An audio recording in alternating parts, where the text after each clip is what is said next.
Palmeiras 1, Botafogo 0, Chelsea 4, Benfica 1. Estão definidas as quartas de finais. Palmeiras pega o Chelsea na sexta-feira. E eu acho que dá jogo. Eu acho que o Palmeiras é melhor e o Chelsea pior do que aqueles times que se enfrentaram no último Mundial que o Palmeiras disputou. Porém, esse é tema para a live de terça-feira, inclusive se inscreva no canal para ter as notificações e live todas as terças às 20 horas. Lá a gente vai falar bastante das disputas de quartas de final. Mas hoje vamos falar um pouquinho do Palmeiras e Botafogo. Acho que tem muitos pontos positivos e alguns pontos negativos que a gente precisa rever para o jogo de sexta-feira. De saída, o resultado, independente da performance, é absolutamente gigante. O Palmeiras ganha 72 milhões de reais e impede que o Botafogo, rival nacional e continental, o faça, de modo que o Palmeiras começa a se desprender um pouco dos outros times em relação a dinheiro. Assim como o Flamengo, né? De fato, os dois têm uma grana anual muito alta e esse ano a tendência é que elas explodam. A tendência, claro, é que o Fluminense e o Flamengo fiquem pelo caminho nessas oitavas, mas podem passar. Eu acho que também dá jogo, não tem nenhum resultado definido antes do apito inicial, e aliás, antes do apito final. Porém, a tendência hoje é que o Palmeiras vá um pouco mais longe nesse Mundial. É difícil imaginar o Flamengo passando do Bayern, ainda que dê jogo, e é difícil imaginar o Fluminense passando da Inter, ainda que dê jogo. Então, o resultado é absolutamente incrível, chegar nas quartas, tanto dinheiro entrando em caixa que não era previsto pela receita do clube, é bastante importante lembrar isso, não está na previsão do balanço o dinheiro do Mundial. Então, com o que gastou nas janelas, nas últimas janelas, o Palmeiras é importante para o Palmeiras receber esse dinheiro extra para equalizar as contas. Dito isso, falar um pouquinho do jogo, de fato, porque o resultado é sensacional. O jogo acho que foi bom, não muito além disso. Acho que o Abel faz uma escalação perfeita, não seria a única opção, ao meu ver, de escalação. Poderiam ter outras possibilidades, poderia ter jogado com Flaco, poderia ter jogado com Felipe Anderson, mas eu acho que a escalação que ele escolheu é uma entre as melhores, né? E o resultado disso são 15 ou 20 minutos de absoluta dominância do Palmeiras. Renato Paiva conseguiu depois organizar um pouquinho melhor o Botafogo e equilibrou um pouco o jogo, mas não deixou de ser dominado, ao meu ver, pelo menos 80 minutos dos 90 iniciais. O Palmeiras realmente dominou, amassou taticamente o Botafogo e poderia ter saído já no tempo regulamentar com um placar ao seu favor. Se não fosse a ineficácia no terço final do campo, que já é um problema razoavelmente antigo no Palmeiras. O Palmeiras acho que desde a saída do Endrick, para ser bem sincero, 2022 a gente teve aquele ápice do jogo jogado pelo Palmeiras de Abel.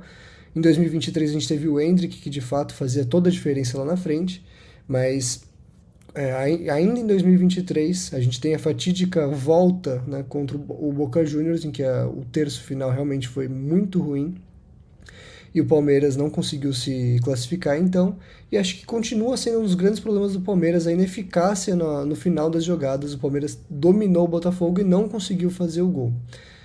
A parte disso tem algumas outras questões, eu acho que tem alguns pontos muito positivos, não só táticos, mas individuais. Uma partida absurda de Richard Rios, acho que o melhor jogador em campo com alguma sobra. O que o colombiano vem jogando com a camiseta do Palmeiras é digno de nota. Ainda tem torcedores do Palmeiras que conseguem criticá-lo por um erro aqui e outro ali, sem perceber que o que ele faz naquele meio de campo não vai ser qualquer um que vai fazer. A hora que o Richard Rios sair, a gente vai ver a falta que ele vai fazer nesse time. Uma partida também muito interessante do Giai, que voltou a jogar muito bem, não só durante os 90 minutos, mas na prorrogação, marcando individualmente o Montoro, o grande jogador de 18 anos que o Botafogo contratou, absolutamente anulando o garoto, que a gente viu se tem qualquer espacinho, encontra grandes passes.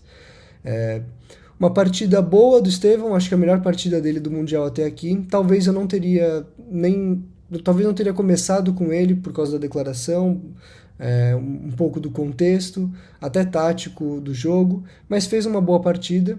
E de fato, quando saiu, o time piorou. E assim como o Alan, que fez uma grande partida, acho que ao lado do Richard Hughes e do Giai, os três melhores jogadores da partida. O Abel escolhe tirar aos 60 e poucos minutos Estevão e Vitor Roque, e a partir dali o Palmeiras começa a perder um pouquinho aquela dominância absurda que teve do jogo. A gente tem a entrada do Paulinho e do Luigi, que eu acho uma primeira mudança interessante na teoria. O Abel, com isso, coloca um atacante, continua com um atacante móvel, só que com muito mais qualidade técnica do Vitor Roque, que é o Paulinho, e coloca no lugar do Estevão Luigi um jogador que vai fazer aquela função do Estevão por ali, talvez com um pouco menos de... é um jogador um pouco menos incisivo, mas um jogador que define melhor as jogadas de certa forma. O Estevão vem definindo mal, né? Não é que o Estevão define pior do que o Luigi de forma geral, mas vem definindo mal as jogadas. E o Luigi fez uma boa partida, assim como o Paulinho. Porém, a partir daí, o Palmeiras também, por uma questão de cansaço e equilíbrio natural do jogo, começa a perder um pouco o domínio do jogo, mas continua sendo bastante perigoso a defesa do Botafogo. Me parece, porém, que ao fazer aquilo que a torcida sempre critica o Abel por fazer, o Palmeiras de fato começa a decair mais no jogo, que é quando ele tira o Alan, que vinha fazendo uma partida absurda defensivamente, dando muita assistência pelo lado direito, ofensivamente muito interessante, principalmente nas transições de defesa-ataque, sempre conseguindo dominar a bola com muita calma, dando um passe para algum jogador livre, ou então fazendo um drible curto e tomando uma falta, conseguindo administrar muito bem o jogo. O Alan fazia uma partida absurda, parecia um jogador de 28 anos, com passagem na Europa, um jogador muito interessante, o Alan. O Abel tira o Alan e escolhe pela dobra de lateral. Ah, mas não é dobra de lateral porque nenhum deles estava jogando como lateral. Bom, mas ambos são laterais. E o que isso quer dizer? Isso quer dizer que eles têm características próprias. O Giai tem características que o permitem jogar como terceiro zagueiro, fazendo isso muito bem feito ali pela direita. Porém, o Mike, quando entra, ele não tem a qualidade técnica do Alan para fazer essa transição defesa-ataque da mesma forma. Então o Palmeiras perde nesse aspecto. O Mike não oferece grandes coisas defensivamente, né? Na carreira dele a gente sabe que o Mike é um lateral bastante ofensivo. E ofensivamente hoje, com a idade que tem, com um monte de lesão e com a falta de ritmo, ele também não consegue oferecer quase que nada ofensivamente. Então, se o Palmeiras perde um pouquinho o controle, eu acho que de uma forma calculada, porque perde um pouquinho, mas chega a ser até mais perigoso com as entradas de Paulinho e Luigi, o Palmeiras de fato perde o controle do meio de campo e da transição com a entrada do Mike, que faz uma partida bastante ruim, como era de se esperar. Acho que faz muito tempo que o Mike não consegue apresentar um bom futebol, principalmente jogando como ala, que hoje é a posição que o Abel pensa para ele. O Abel não pensa mais o Mike como lateral, ou ala ou ponta. E a partir daí a gente teve algumas outras mudanças. Ainda no tempo regulamentar, a gente tem a entrada do Facundo Torres no lugar do Maurício.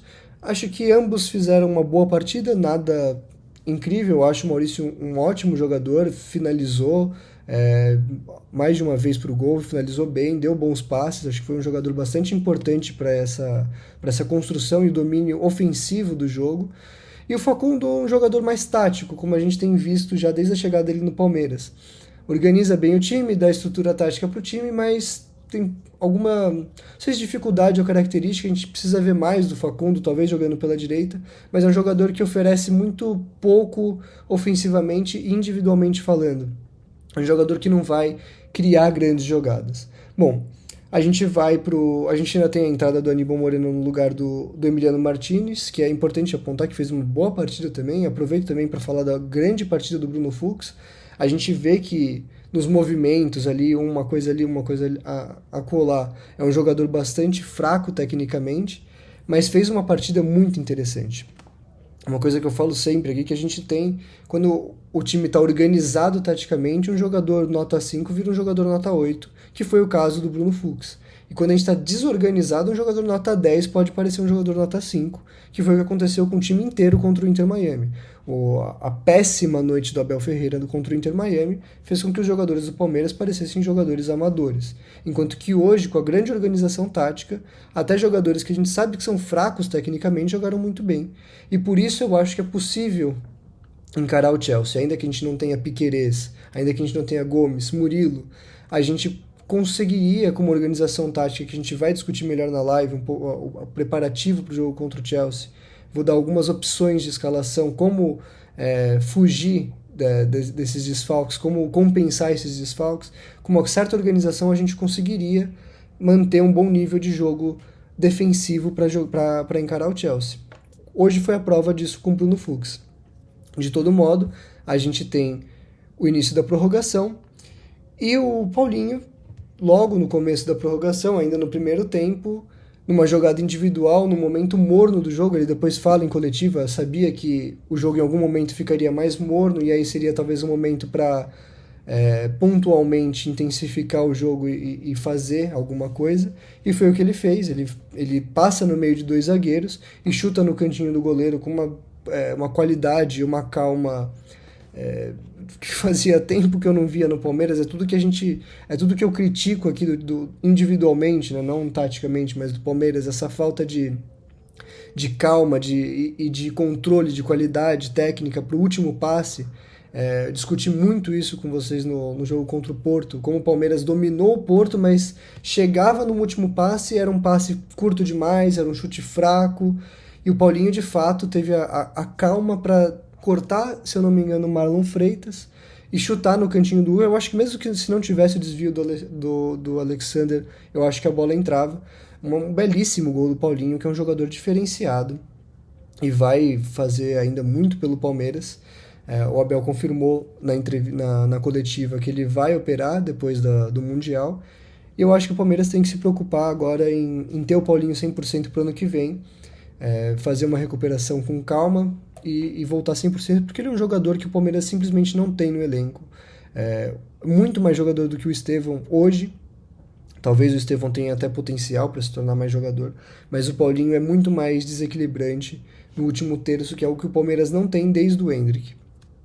Enfim, aqui acabam um pouco os meus elogios ao grande jogo do Palmeiras, seja o Abel, ou seja individualmente, mas principalmente começam as críticas ao Abel.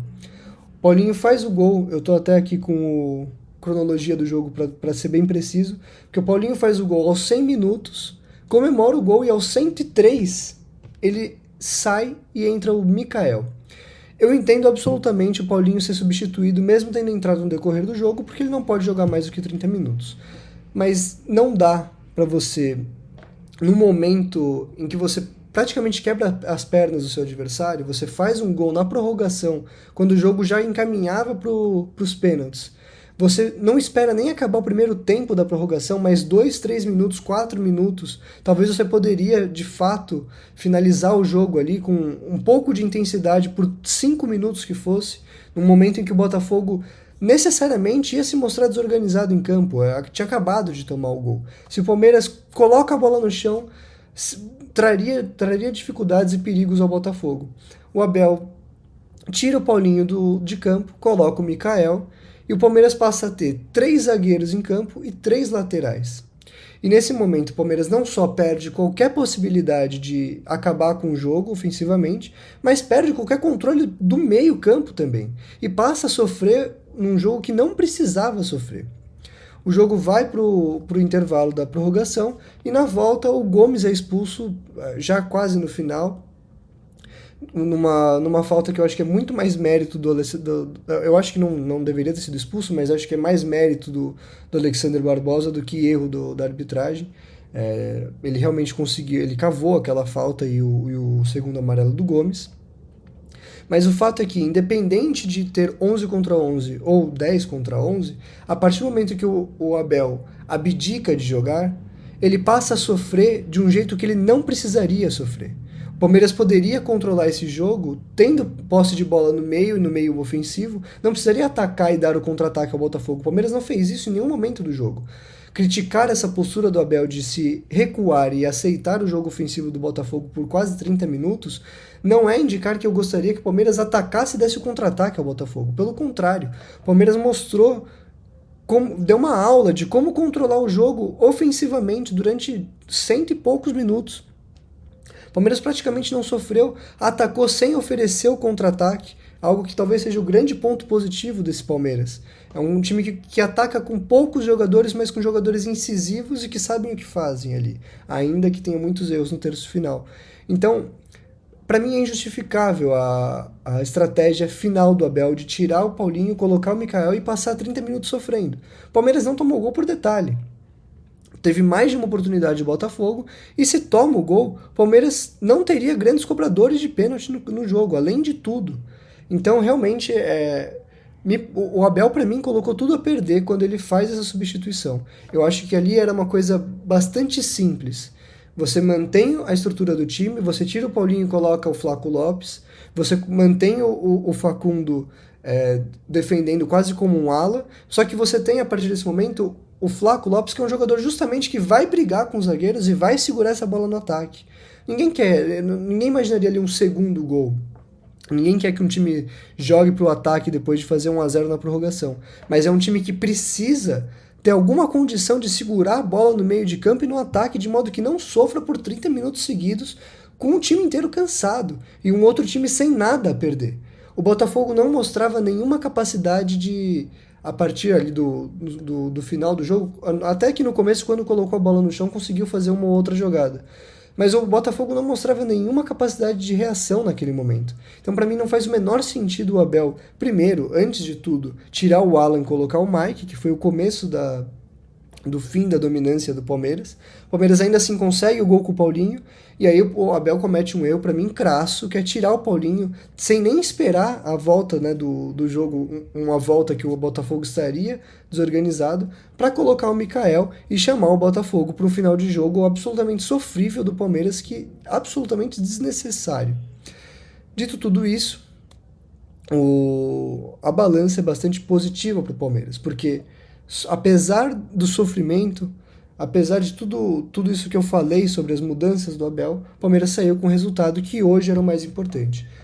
Todo mundo que acompanha o canal sabe que eu não sou resultadista, eu primo pela performance. Eu acho que a longo prazo um time não se sustenta sem performar, então não se ganha campeonatos por inércia. Não é por acaso que o Palmeiras não ganhou nada em 2024, porque realmente não jogou para isso. Então, a inércia ela acaba em algum momento, e acho que acabou para o Palmeiras em 2023. Então o Abel precisa mostrar algumas soluções. A gente ainda não conseguiu resolver essa questão do terço final. Como resolver isso? O Palmeiras criou muito contra o Botafogo hoje, mas ainda assim são finalizações de longe, finalizações não muito claras. A bola que o Maurício finalizou era uma defesa média pro John, mas não era uma chance clara de gol. O Palmeiras praticamente não teve chances claras de gol. A chance que teve foi a criada pelo Paulinho. Então é algo a se resolver. E por muitos momentos durante o jogo, o Palmeiras não teve o povoamento ofensivo do meio-campo, que foi o grande ponto positivo contra o Porto. É algo também que precisa ser visto, porque se o Palmeiras não conseguir colocar a bola no chão contra o Chelsea, não vai conseguir jogar.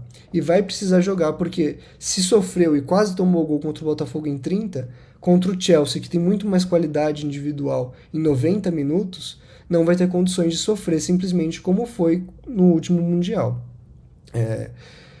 Dito tudo isso, a gente vai ter uma análise um pouco mais profunda sobre o jogo das quartas na terça, mais uma vez.